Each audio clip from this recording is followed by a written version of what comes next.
Cela fait 2 mois que nous sommes dans une série sur la foi. La foi qui déverrouille les situations. La foi qui nous permet de voir concrètement Dieu agir dans nos vies. La foi qui nous permet de voir significativement un changement, une transformation.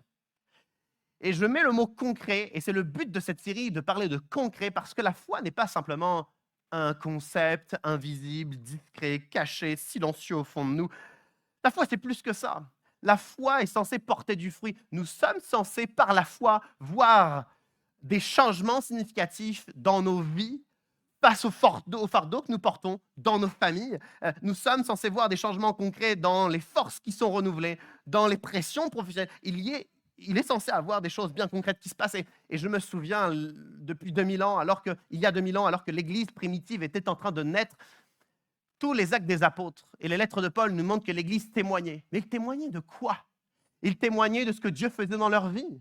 Et les premiers chrétiens qui se faisaient baptiser, ils témoignaient. Mais ils témoignaient de quoi? Ils témoignaient de ce que Dieu faisait dans leur vie. Alors voici la question que j'aimerais vous poser à tous ce matin. Après 2 mois sur cette série, sur la foi, que pourriez-vous témoigner de ce que Dieu a concrètement fait dans votre vie récemment? Qu'est-ce que Dieu a récemment fait dans votre vie? Qu'est-ce que Dieu a concrètement fait dans votre vie? Avez-vous laissé une place particulière à Dieu tout récemment, dans les dernières semaines, derniers mois? Avez-vous laissé une place à Dieu pour agir, pour vous parler, pour vous conseiller, pour vous corriger, pour vous réorienter? Avez-vous, par la foi, décidé d'agir différemment, de faire des choix différents, de parler différemment, de changer votre attitude? Avez-vous, durant les dernières semaines, derniers mois, saisi des sujets de prière auxquels vous ne croyiez peut-être plus? Avez-vous décidé de saisir à nouveau ces sujets de prière comme étant des sujets auxquels Dieu peut faire quelque chose? Est-ce que cette série, depuis 2 mois, a servi à quelque chose? Je me pose cette question, moi le premier, et je veux que nous puissions nous poser cette question.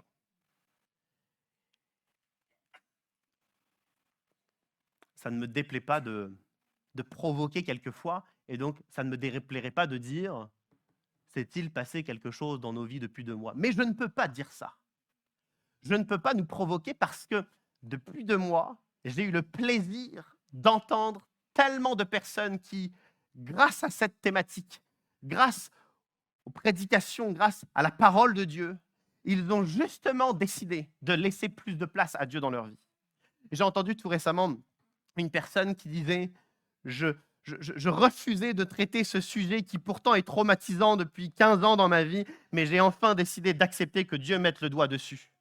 J'ai entendu tout récemment une personne dire: je suis chrétienne, mais j'ai pris de la distance depuis tellement d'années avec Dieu que je venais habituellement, mais j'ai décidé de me reconsacrer à Dieu et de le prier chaque jour. J'ai entendu quelqu'un tout récemment dire: je ne priais plus, mais face à mes défis professionnels et à l'écoute des prédications et de la parole de Dieu, j'ai décidé chaque jour où je travaille, du lundi au vendredi, de prendre un temps de prière et de consacrer mon travail à Dieu.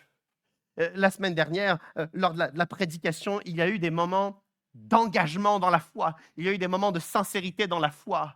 Alors, je veux encourager tous ceux et toutes celles qui, depuis 2 mois, ont accepté que Dieu, concrètement, pointe du doigt ce qui peut changer, ce qui peut être transformé. Je veux vous encourager à ne pas lâcher l'engagement que vous avez peut-être tout récemment pris. Certains, vous avez accepté enfin d'entrer sur un chemin particulier. Ne lâchez pas, mais allez jusqu'au bout. Parce que ce que Dieu peut faire, de ce que vous avez entendu au sein d'une prédication, il peut vraiment le faire. Alors ne lâchez pas le lundi, le mardi, le mercredi, mais continuez à croire et accrochez-vous à Dieu parce qu'il peut faire ces changements concrets. Maintenant, à tous les autres, qui peut-être depuis 2 mois, vous avez entendu parler de la foi, mais vous n'avez pas challengé Dieu. Vous n'avez peut-être pas encore accepté que Dieu pointe du doigt ce qui doit changer. Peut-être des choses que vous avez subies, vous n'acceptez pas que Dieu les traite. Ou peut-être des choses que vous faites à tort et vous n'avez pas encore accepté que Dieu traite cela parce que d'autres personnes ont été touchées par Dieu et ont commencé un chemin. C'est à votre tour ce matin. Parce que l'Esprit de Dieu ne veut pas nous laisser tels quels, mais il veut pointer du doigt des choses dans nos vies. Non pas avec un doigt accusateur, un regard accusateur. Mais rempli d'amour, il veut nous permettre d'atteindre une nouvelle étape, il veut nous permettre de nous sentir libérés, il veut amener une consolation, il veut amener une guérison intérieure, il veut amener des forces nouvelles. Alors, ne restons pas de marbre, distants avec Dieu, distants avec ce qu'il veut faire dans notre vie. Mais à la lumière de dimanche dernier, à la lumière de chaque dimanche qui s'est enchaîné, acceptons que Dieu veut faire une œuvre dans notre vie. C'est à notre tour. C'est à notre tour. Et ressortons dans quelques semaines, ressortons de cette série sur la foi en disant, par la foi, je suis entré sur un chemin qui va changer ma vie. Amen.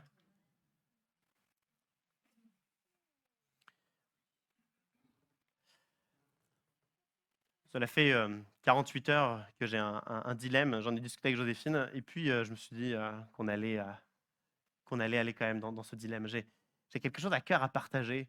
Malheureusement, la prédication ne va pas commencer tout de suite, mais c'est pas grave, peu importe.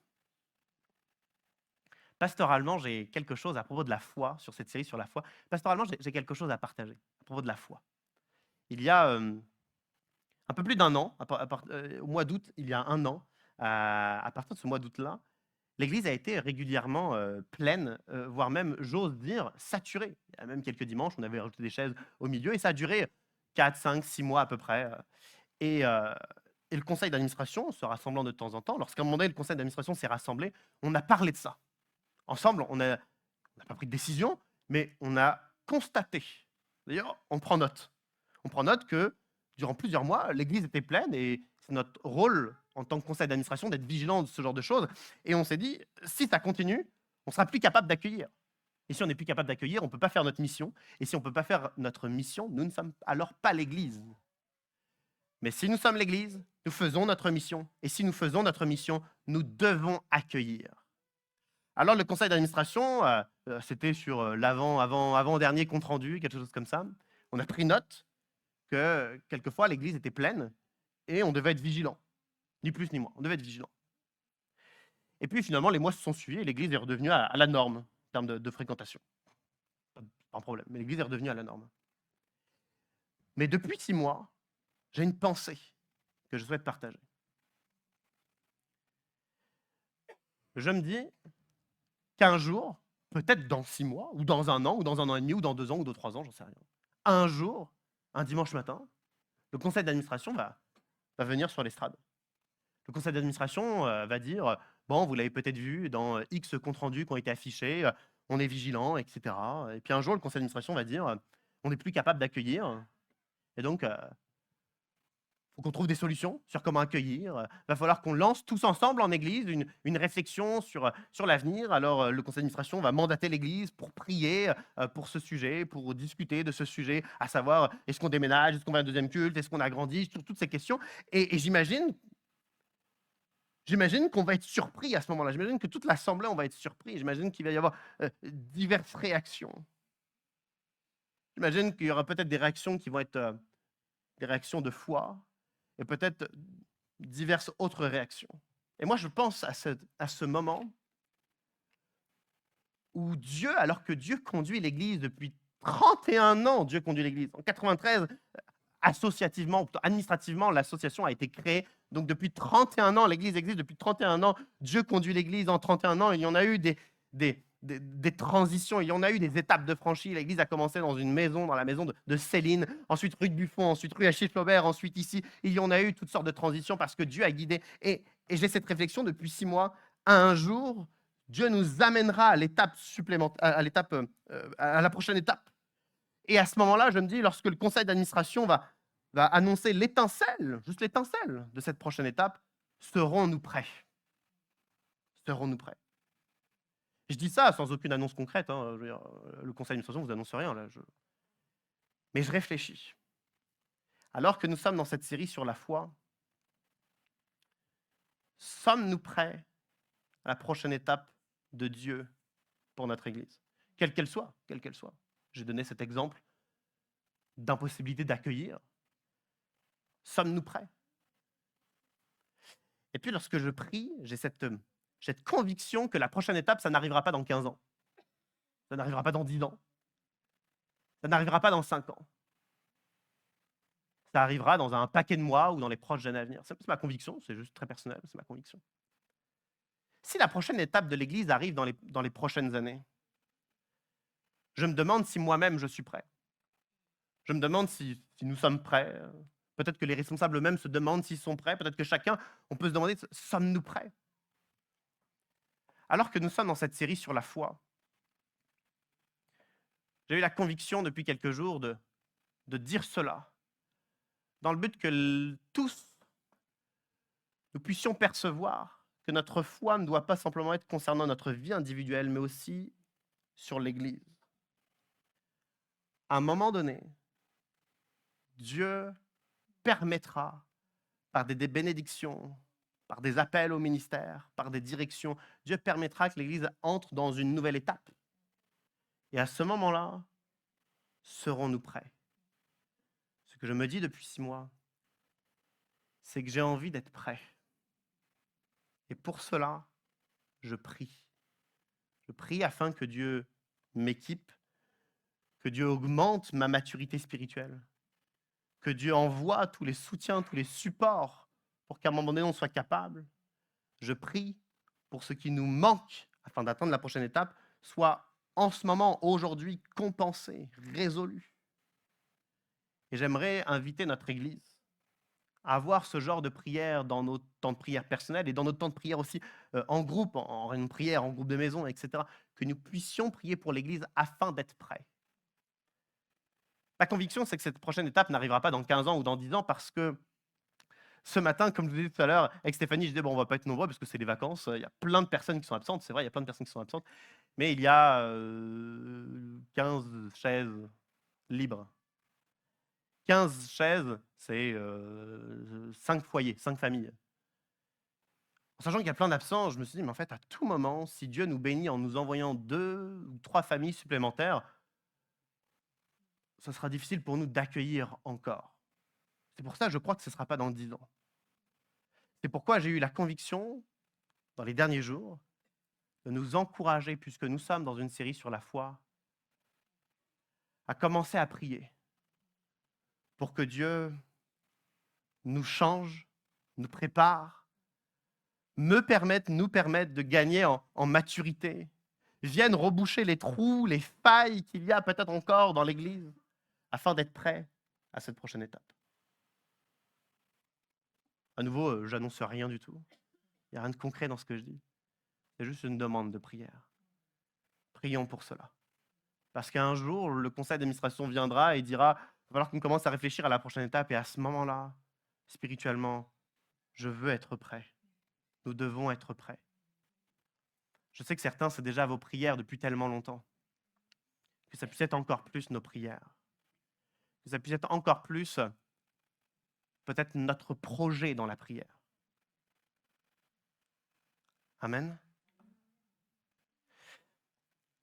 Quand je vois comment s'est déroulé dimanche dernier, quand je vois comment plusieurs cultes se déroulent, quand je vois dans les dernières années le nombre de leaders qui se sont levés, non pas parce qu'on l'a dit, on a un besoin, est-ce que tu peux essayer de te lever, essayer de servir, non, mais parce que Dieu les a appelés, ils se sont levés, ils ont servi.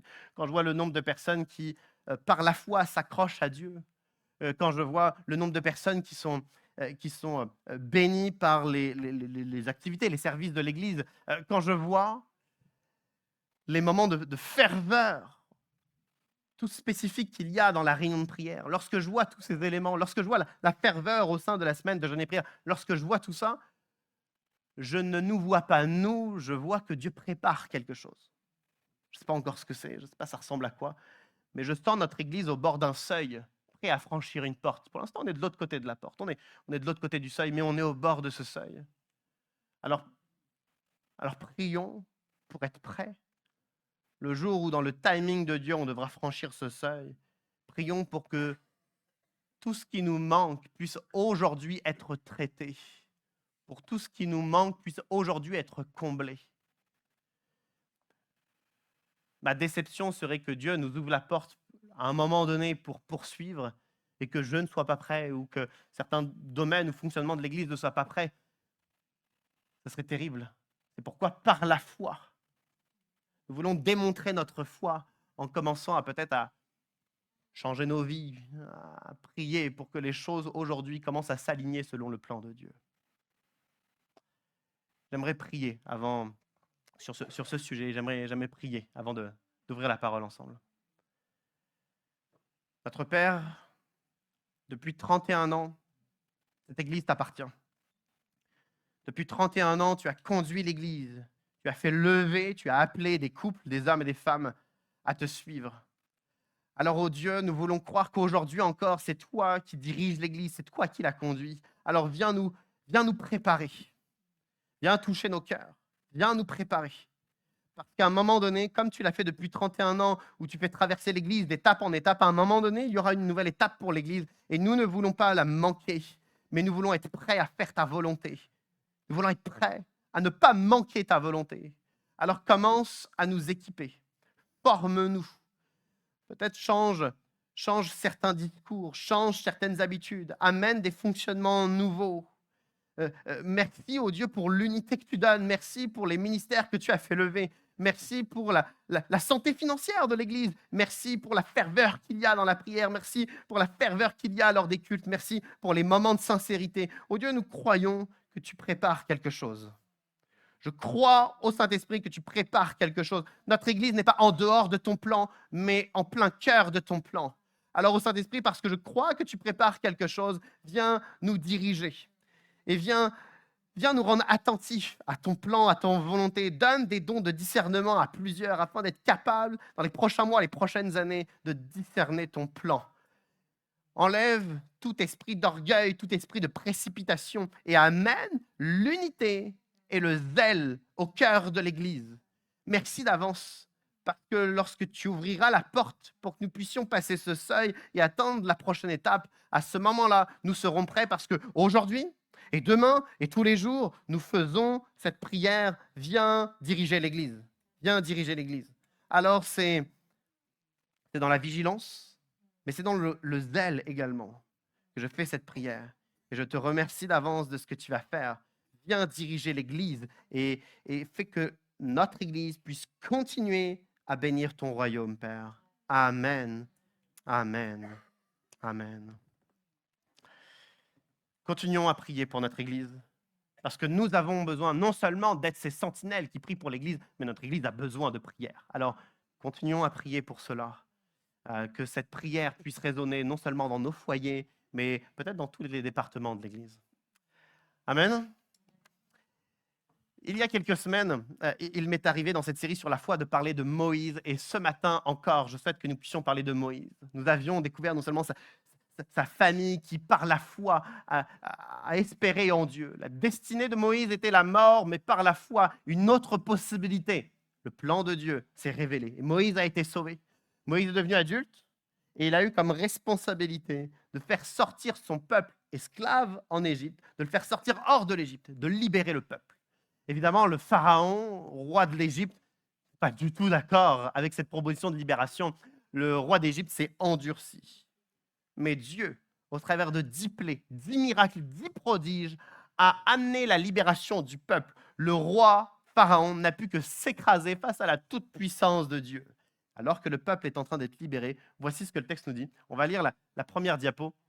C'est dans Exode au chapitre 13, le texte nous dit « Lorsque le Pharaon laissa sortir le peuple, Dieu ne le conduisit pas par le chemin qui passait par le pays des Philistins, même si c'était plus direct. Dieu se dit en effet, le peuple pourrait éprouver des regrets en rencontrant la guerre et retourner en Égypte. Dieu fit donc faire au peuple un détour par le chemin du désert vers la mer des roseaux. Et on fait une petite pause. Le Pharaon laisse donc le peuple libre, il laisse le peuple sortir d'Égypte, mais le texte nous dit que Dieu ne fait pas aller le peuple vers le chemin le plus direct. Il existe en effet un chemin direct. Le peuple doit quitter l'Égypte pour traverser la péninsule du Sinaï et aller au pays de Canaan. Le peuple doit traverser cette énorme péninsule du Sinaï et ils ne prennent pas le chemin le plus direct. Il existe un chemin direct qui passe par le pays des Philistins, un chemin côtier, un chemin où donc il y a la mer juste à côté, où il y a de la végétation, il y a des ressources. Ce chemin, c'est le chemin de l'abondance. C'est un chemin que tout le monde pense, un chemin tellement facile, tellement direct. C'est le chemin que tout le monde voudrait. Et qu'est-ce que Dieu décide? ils ne prendront pas ce chemin direct. Ils prendront un détour, le chemin du désert. Quand on entend désert, ça ne sonne pas la vie et l'abondance, n'est-ce pas? Dieu emmène le peuple dans ce chemin du désert. Combien doit être la frustration du peuple de devoir faire un détour dans un chemin désertique alors qu'il existe un chemin direct avec des ressources abondantes? Comment doit être la frustration du peuple? Comment doit être la déception, la peur de l'inconnu de ce chemin qu'ils ne connaissent pas? Comment doit être notre frustration lorsque nous aurions bien voulu prendre un chemin plus direct dans notre vie? Lorsque nous aurions bien voulu une carrière spécifique, un salaire ou des finances bien spécifiques. On aurait bien voulu, à tel âge, rencontrer la bonne personne. On aurait bien voulu que nos enfants prennent la bonne direction. Nous aurions bien voulu partir tant de fois par année en vacances. Nous aurions bien voulu cette maison de rêve. Et contre toute attente, alors qu'il existait un chemin qui nous intéressait, nous avons dû prendre un autre chemin. Peut-être à cause d'injustice, peut-être à cause de nos erreurs, peut-être à cause de pression, mais on n'a pas pris le chemin que nous aurions bien voulu prendre. On a pris un chemin de frustration, un chemin de déception, un chemin désertique, un chemin qui n'a pas les mêmes ressources que le chemin que nous aurions bien voulu prendre. Et peut-être que certains d'entre nous, regardant l'autre chemin que nous aurions pu prendre, nous ressentons aujourd'hui encore de la frustration, de la colère, parce que c'est injustement que nous sommes sur ce chemin. Mais que nous dit le passage? Le passage nous dit, Dieu se dit en effet, Dieu pense, on a la pensée de Dieu, le cœur de Dieu, et le texte nous dit, Dieu se dit en effet, le peuple pourrait éprouver des regrets en rencontrant la guerre. La guerre? De quelle guerre parle-t-il? Les Philistins sont un peuple particulièrement belliqueux. Si le peuple avait pris le chemin côtier, le chemin direct, ils auraient rencontré les Philistins et il y aurait eu la guerre. Soit le peuple serait mort dans la guerre, soit le peuple serait retourné, regrettant l'Égypte, il serait retourné en Égypte esclave. Dieu sait quelque chose que personne ne sait. Dieu sait que si le peuple aurait pris le chemin tellement abondant, le chemin plus direct, ça aurait été un chemin de guerre, un chemin de mort, un chemin de destruction. Dieu le sait, mais personne d'autre. Dieu sait des choses que nous ne savons pas. C'est pourquoi il arrive quelquefois que nous soyons sur des chemins qui ne sont peut-être pas des chemins de ressources, des chemins abondants, des chemins directs. Ça nous paraît des chemins tellement frustrants. Mais si c'est Dieu qui nous envoie sur ce chemin, c'est le bon chemin. Parce que sur l'autre chemin, il y a des choses que nous ne savons pas et nous aurions peut-être eu la mort en prenant cet autre chemin. J'aime me rappeler que Dieu sait des choses que nous ne savons pas. Dieu sait des choses que tu ne sais pas.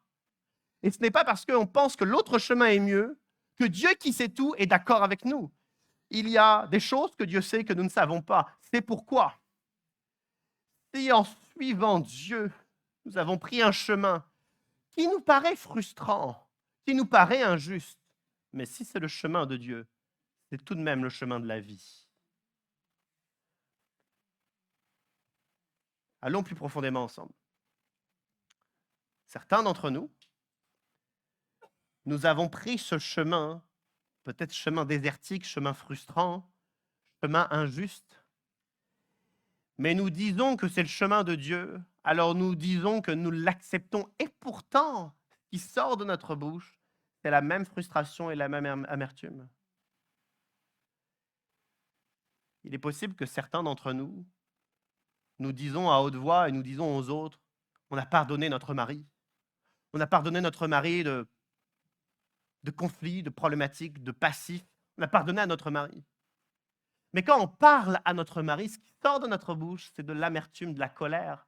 On le méprise. Alors on dit à tous qu'on l'a pardonné, on dit à notre mari qu'on l'a pardonné. On a pris ce chemin qui était difficile, le chemin du pardon. Et pourtant, ce qui sort de notre bouche, c'est tout de même de la frustration et de l'amertume. On dit à certains que nous avons pardonné à certains parents. Nous les côtoyons, nous les voyons, on leur a pardonné de ce qu'ils ont fait dans le passé. Et pourtant, lorsque nous sommes avec eux face à face, il y a de l'amertume, de la frustration, de la colère qui sort de notre bouche. Je crois que nous devrions avoir une conviction spirituelle, que si nous avons pris le chemin de Dieu, Nous devons alors abandonner les frustrations. Nous devons alors laisser tomber cette colère et cette injustice, parce que si nous croyons que c'est le bon chemin, alors nous devrions y trouver la vie. Ne restons pas avec la colère et la frustration, alors que nous sommes conscients que c'est le chemin de Dieu. Si c'est le chemin de Dieu, par la foi, voyons-y la vie et laissons tomber l'amertume et la colère. À nouveau, certains d'entre nous, et je pense à des couples, certains d'entre nous, nous avons fait des choix qui étaient difficiles. Le choix du pardon, le choix de la réconciliation, le choix du respect. Mais malgré ce choix ô combien difficile que nous avons pris, ce qui sort de notre bouche ne ressemble pas au choix que nous avons fait. Alors faisons confiance à Dieu. Si nous avons fait le bon choix, le choix de Dieu, que la frustration et la colère ne sortent plus de notre bouche, mais qu'il y ait la vie, qu'il y ait la vie. Alors que le peuple commence ce chemin vers le désert, le texte se poursuit, voici ce que le texte nous dit. L'Éternel dit à Moïse, le Pharaon dira des Israélites, ils sont perdus dans le pays, prisonniers du désert. J'endurcirai le cœur du Pharaon et il les poursuivra.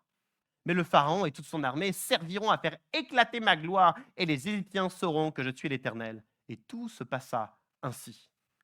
Alors que le peuple, Moïse et le peuple commencent ce chemin vers le désert, Moïse a une révélation de la part de Dieu. Il apprend ce qui est caché. Il apprend ce qui est dans le cœur du Pharaon. Le Pharaon dira que les Israélites sont pris au piège dans le désert. Et le Pharaon va vouloir contre-attaquer. Le Pharaon va vouloir, avec toute son armée, suivre les Israélites et les prendre au piège dans le désert. Donc Moïse a une révélation de la part de Dieu et il apprend que Pharaon va attaquer. C'est déjà extraordinaire, ce genre de révélation, mais ce n'est pas tout, parce que Dieu dit que non seulement le Pharaon va contre-attaquer, mais ils serviront à faire éclater la gloire de Dieu. C'est-à-dire que Dieu va agir, Dieu va intervenir, Dieu va délivrer. Ce genre de message, je le trouve tellement puissant parce que la première partie de cette révélation, c'est d'apprendre que l'ennemi se dresse et il va attaquer. Et la deuxième partie de la révélation, c'est « mais Dieu le sait et Dieu vient aussi ». Et je trouve ça fort parce que quelquefois, il nous arrive de ne pas du tout avoir ce genre de révélation et de seulement voir l'adversité se dresser face à nous. Un problème professionnel, un souvenir du passé qui vient nous contraindre et nous écraser, une situation qui devient oppressante, un sentiment d'injustice, ou nous-mêmes qui fautons et qui n'arrivons pas à changer nos fautes. Il nous arrive que l'adversité se dresse face à nous. Et nous pourrions imaginer que l'adversaire va gagner. Mais j'aime ce passage qui nous montre qui piège qui. Est-ce que c'est le Pharaon qui piège les Israélites dans le désert ou est-ce Dieu qui est en train de piéger le Pharaon? Tout adversaire qui se dresse face à nous n'est pas sur un chemin de victoire. Il est sur le chemin du piège de Dieu. Parce que qui gagne à la fin, c'est Dieu. Et nous avons besoin de nous en souvenir. Nous avons besoin de nous souvenir que lorsque, dans la ville de Philippe, Paul et Silas ont été emprisonnés et torturés et mis à la prison inférieure, on pense à ce moment-là que c'est les autorités qui ont gagné. Mais alors qu'ils vont chanter et prier les louanges de Dieu, un tremblement de terre arrivera et les chaînes et les portes de prison vont s'ouvrir. Qui gagne à la fin? C'est Dieu. J'aime me souvenir que Pierre va en prison parce que le message de l'Évangile dérange. Il est en prison, pas seulement enfermé, il est enchaîné à 4 équipes de 4 soldats. On pense que les autorités ont gagné, mais un ange arrive et libère Pierre de prison. Qui gagne à la fin? C'est Dieu. J'aime me souvenir que les autorités arrêtent, condamnent injustement et crucifient Jésus. Les clous s'enfoncent dans son poignet, la croix est dressée, Jésus est mis au tombeau et on pense que c'est terminé, que les autorités ont gagné. Mais 3 jours après, Christ ressuscite parce que qui est-ce qui gagne à la fin? C'est Dieu. Et dans nos vies, il pourrait y avoir tellement d'adversaires qui se dressent face à nous, tellement d'adversités qui nous rongent, tellement de chaînes qui sont autour de nos poignets, chaînes des dépendances, chaînes du passé, chaînes de fardeaux que nous portons. Mais qui est-ce qui gagne à la fin? Qui est-ce qui gagne à la fin? Je crois que nous avons besoin de nous souvenir que le roi des rois, maître de l'univers, gagne toujours à la fin. Ça ne veut pas dire qu'il n'y a aucun adversaire qui attaque, ça ne veut pas dire qu'il n'y a aucune douleur, ça ne veut pas dire qu'il n'y a aucun coup, mais ça veut dire qu'à la fin de tous les coups, c'est Dieu qui gagne. Je nous encourage à rester accrochés à lui. Je nous encourage à ne pas perdre de vue notre Seigneur. Je nous encourage à toujours le considérer comme le rocher de notre vie, parce que lorsqu'il gagnera, il faudra être accroché à lui, dans le but de bénéficier de sa victoire. Si nous commençons à baisser les bras, à regarder ailleurs, à quitter sa présence, lorsque lui gagnera, nous ne serons pas là. Lorsque lui il gagnera, nous ne profiterons pas de sa victoire. Parce qu'il gagne toujours, accrochons-nous à lui. Alors que Dieu révèle à Moïse que le Pharaon et toute l'armée, ils vont attaquer. Comme Dieu l'a annoncé, ils attaquent. Et voici ce que le texte nous dit. La prochaine diapo nous dit, c'est les versets qui suivent. Le Pharaon attela son char et prit son peuple avec lui. Il prit 600 chars d'élite, ainsi que tous les chars de l'Égypte, chacun avec ses combattants. L'Éternel endurcit le cœur du Pharaon, roi d'Égypte, et le Pharaon poursuivit les Israélites. Pourtant, les Israélites étaient sortis ouvertement d'Égypte.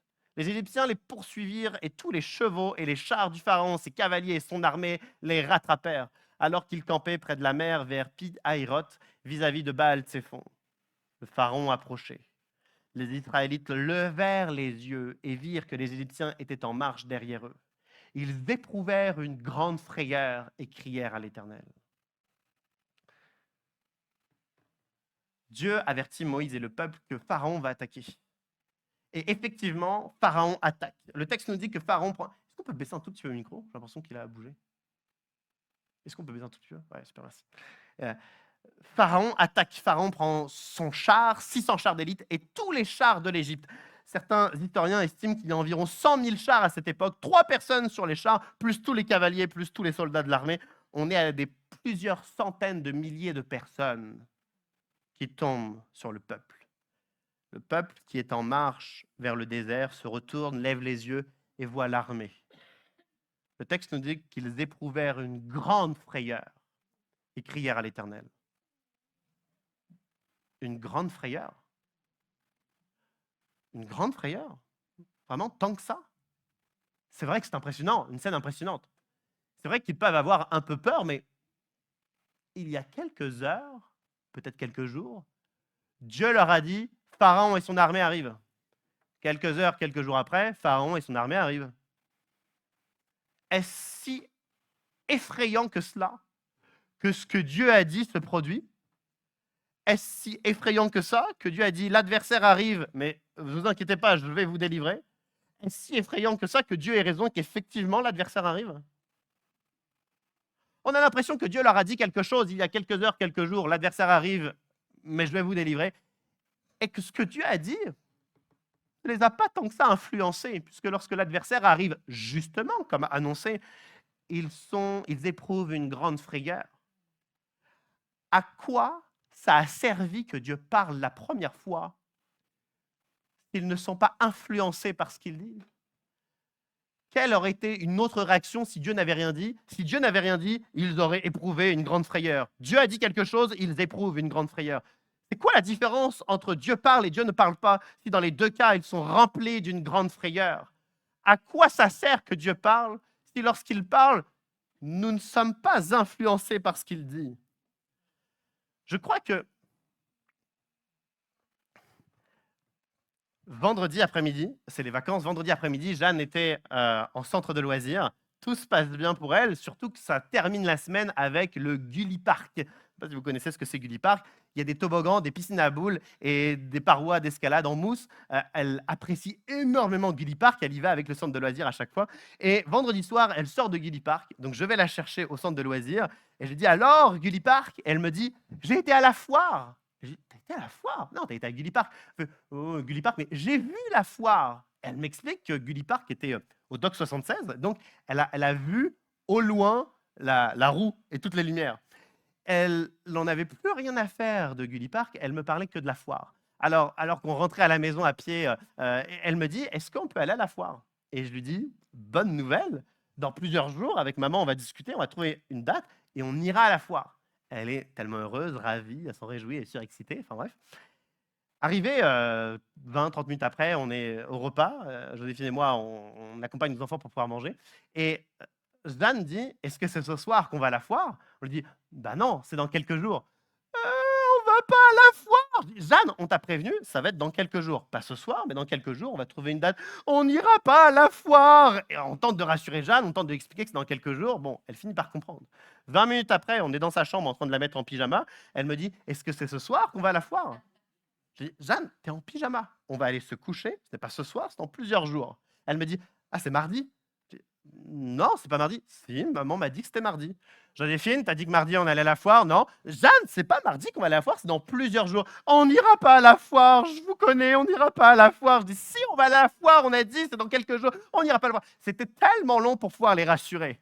Mais ma fille a 4 ans. Spirituellement, il nous arrive d'avoir 4 ans. Parce que Dieu nous dit, je vais intervenir dans ta vie. Et nous disons, je me sens seul. Et Dieu répète, je vais intervenir dans ta vie. Dieu ne me parle pas. Je vais intervenir dans ta vie. L'Église ne m'encourage pas assez. Je vais intervenir dans ta vie. Ma prière n'est pas assez ceci, pas ça. Et on ressemble. Et ça m'arrive encore trop souvent. Ça nous arrive trop souvent que Dieu nous dit une promesse, une vérité, une direction. Ça rentre par une oreille et ça sort par l'autre. Nous ne nous accrochons pas. Nous ne nous accrochons pas à cette parole. Qu'est-ce que Dieu peut faire de plus que de nous annoncer la même information encore et encore?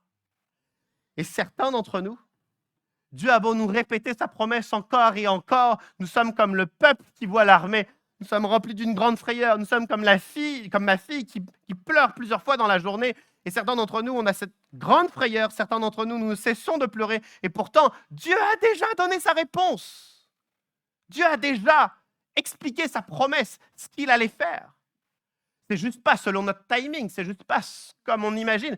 Dieu a déjà parlé, mais ça ne nous suffit pas. On a l'impression que sa parole, ça serait comme n'importe qui parle.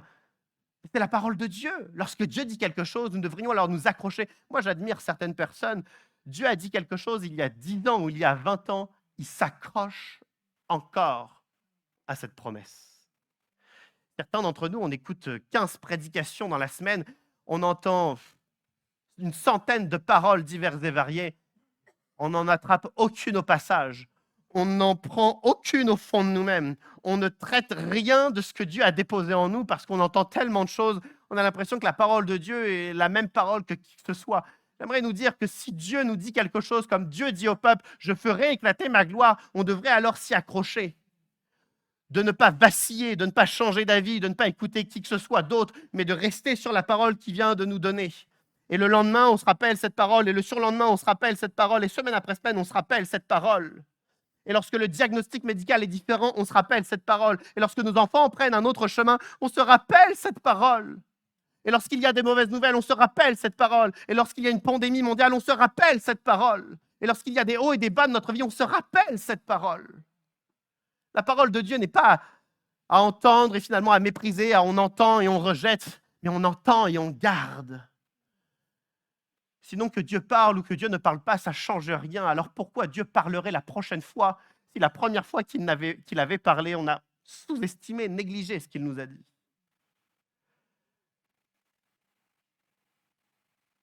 Plusieurs, j'ose dire, une infime majorité des hommes et des femmes de la Bible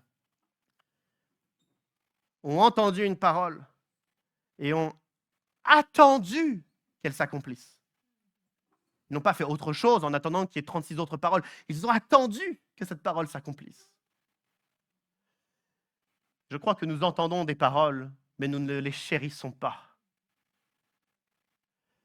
Ça me fait toujours un peu sourire lorsque j'entends quelqu'un qui partage une promesse de Dieu et puis ensuite il dit, puis c'est vrai que j'ai entendu à la télé, ils disent la même chose, puis c'est vrai que mon médecin m'a dit la même chose et puis mes voisins disent la même chose, mais Dieu ne dit pas la même chose que les autres. En tout cas, on ne devrait pas traiter ce que les autres disent de la même façon que ce que Dieu dit.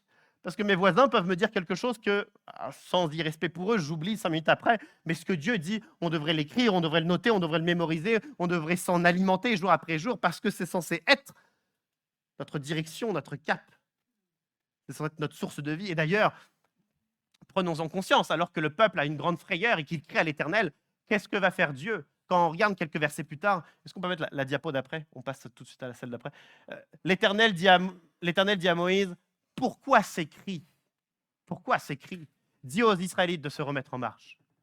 Vous imaginez, il y a un peuple qui crie, qui s'humilie, qui supplie Dieu, et Dieu, au lieu de répondre à leur prière, dit, pourquoi ces cris? Pourquoi ces cris? Normal, Dieu avait déjà parlé. Le peuple crie pour demander la délivrance de Dieu. Dieu a déjà dit qu'il délivrerait. Ils ont entendu la réponse de Dieu, mais ils ne l'ont pas chérie. Ils ne s'alimentent pas de la parole de Dieu, de la réponse de Dieu. Alors ils ont beau prier, supplier, on pourrait refaire une semaine de jeûne et prière, mais si nous ne chérissons pas ce que Dieu a promis, Dieu n'entendra pas nos cris. Pourquoi ces cris? Dis aux Israélites de se remettre en marche. Dis aux Israélites de se remettre en marche. Peut-être que notre foi aurait plus de force si nous commencions à nous accrocher à ce qu'il nous dit. Peut-être que notre foi va mourir si toutes les fois où Dieu parle, ça nous passe au-dessus, ou ça nous fait du bien pendant 2 minutes, et puis ensuite on oublie, ou à la fin du culte, on dit c'est un moment puissant, et arrivé dans notre voiture, on ne sait déjà plus ce qui a été dit, ce qui a été fait, nos engagements. Certains le font, et je vous encourage à le faire. Prenez un livre, un cahier, notez ce que Dieu vous dit, et retournez-y une semaine après, et retournez-y un mois après, et voyez si c'est accompli, et voyez si vous avez marché dans le chemin qu'il vous a demandé de marcher.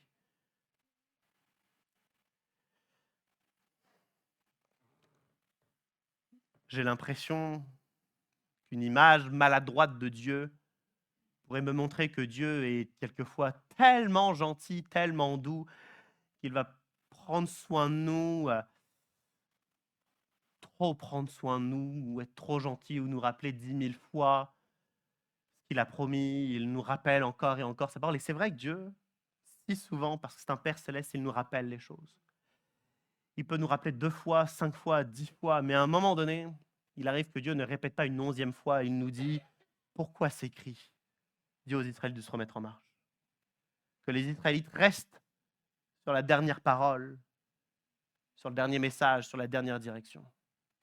Alors je veux nous encourager à ne pas crier ce matin, à ne pas supplier, à ne pas prier, mais à obéir à la dernière chose qu'il nous a demandé. Parce que tant qu'on ne va pas faire ce qu'il nous demande de faire, il ne nous dira pas autre chose. Si vous achetez un meuble et qu'il y a une notice et vous décidez de faire seulement la moitié de la notice et pas l'autre, le meuble tombe et s'écroule. Dieu ne veut pas que nous puissions tomber et nous écrouler. Alors tant qu'on n'a pas fait l'étape numéro 1, il ne va pas nous donner l'étape numéro 2. Tant que nous n'avons pas fait ce qu'il nous demande de faire, il ne répondra pas à nos cris. C'est normal. C'est normal. Alors je veux nous encourager à nous souvenir de la dernière chose qu'il nous a dit et à le faire. Certains d'entre nous, on a entendu que Dieu nous appelait à la réconciliation et on a dit, cette étape-là, je ne la fais pas. Cette étape-là, je ne la fais pas. Parce que pour tout, c'est de la faute de l'autre. Donc cette étape-là, je ne la fais pas.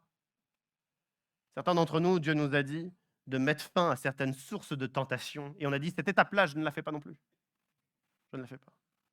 Certains d'entre nous, on est appelés à témoigner et on a dit, cette étape-là, je ne la fais pas. Je ne peux pas la faire. Trop difficile, c'est pas ma nature, c'est pas ma façon de faire, je ne la fais pas. Certains d'entre nous, Dieu nous a appelés à une gestion de nos finances différente pour amener l'équilibre et la vie, la stabilité. Et on a dit, cette étape-là, je ne la fais pas. Certains d'entre nous, Dieu nous appelle à confesser quelque chose que nous avons fait, que nous n'aurions pas dû, à notre époux, à notre épouse, à un pasteur, à un responsable, à un ami.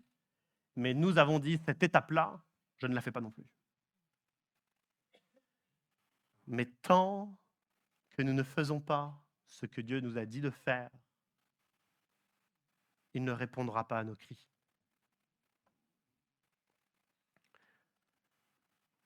Est-ce que Stéphanie, tu peux revenir? Merci. Le peuple va se remettre en marche. Vous imaginez en même temps quand Dieu dit aux Israélites de se remettre en marche, bon, j'imagine que le peuple se remet en marche. Le peuple se remet en marche et à force de marcher, qu'est-ce qu'ils atteignent? Le bord de la mer Rouge, plutôt un des bras de la mer Rouge. Et c'est au bord de la mer Rouge qu'est leur salut et leur sauvetage. Moïse, sous l'ordre de Dieu, va fendre la mer, l'eau va s'assécher, le peuple va passer.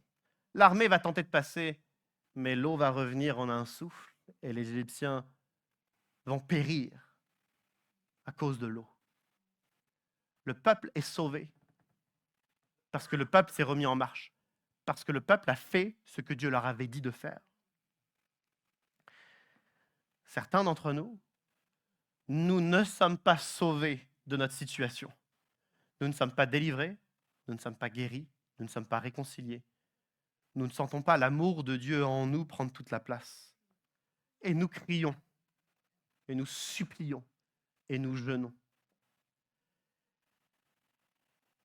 Mais je crois que plusieurs d'entre nous, dans cette situation, nous n'avons tout simplement pas encore fait ce qu'il nous avait demandé de faire. Il y a peut-être 1 mois, 1 an ou 10 ans. Alors je veux nous encourager, non à prier, mais à obéir. Par la foi, croyons que si nous marchons dans l'obéissance, il pourvoira. Il sera avec nous. Il sera avec nous. Je veux nous encourager à cet acte d'obéissance. Vous savez,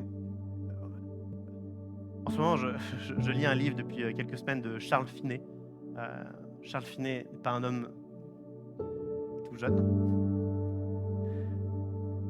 Charles Finet, il y a 200 ans, 150-200 ans, il vivait des choses particulières. Et quand on relit ce qu'il vit, on a l'impression que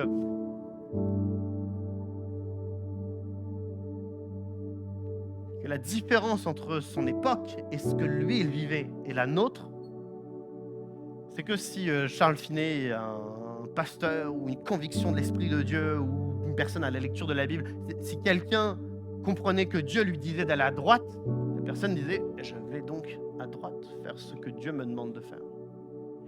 Et à notre époque, Dieu nous dit d'aller à droite et nous n'y allons pas. Dieu nous dit de prendre l'initiative de pardonner et on ne le fait pas. Dieu nous appelle à l'humilité et nous ne le faisons pas. Dieu nous appelle au pardon et nous ne le faisons pas. Dieu nous appelle à mettre fin à certaines sources de tentation et nous ne le faisons pas.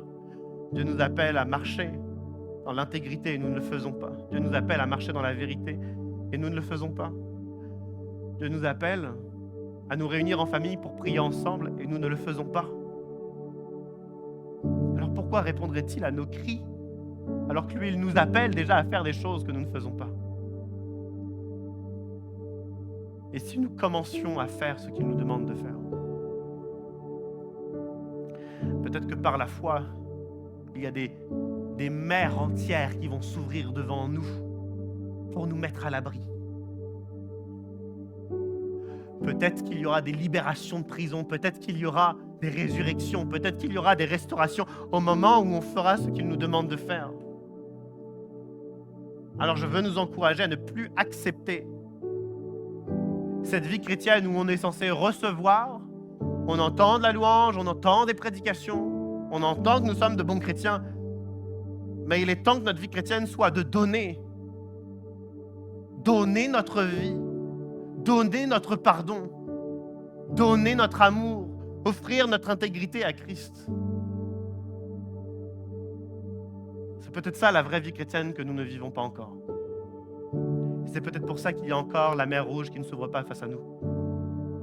Et pourtant, nous savons que dans la vie de certains, la mer Rouge s'est ouverte. Pas il y a 200 ans, comme Charles Finet, mais aujourd'hui, il y en a certains qui le voient encore. Pourquoi? Parce qu'ils ont décidé de tout donner, de tout offrir à Christ. Alors je veux nous proposer, non pas de prier, de supplier, de crier encore, mais de faire ces actes de foi.